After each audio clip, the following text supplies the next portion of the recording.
దండాలండి అయ్యా. మీ తమ్ముడు గారు మా పొలంలో ఇసుని తినబోతా ఉంటే పట్టుకొని తీసుకొచ్చానండి.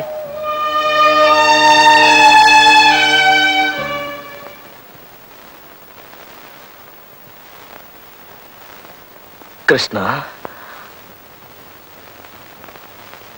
అన్నయ్య,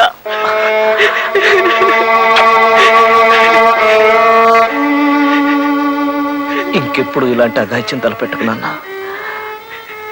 నీకు వసుకి నేను పెళ్లి జరిపిస్తాను రా.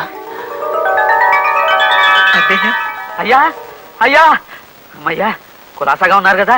మీ గురించి మా పక్కింటా లేదో అనుకుంటుంటే ఇని మేము కంగారు పడి పరిగెత్తుకొచ్చాం. ఫోన్లండి, దేవుడున్నాడు. కృష్ణ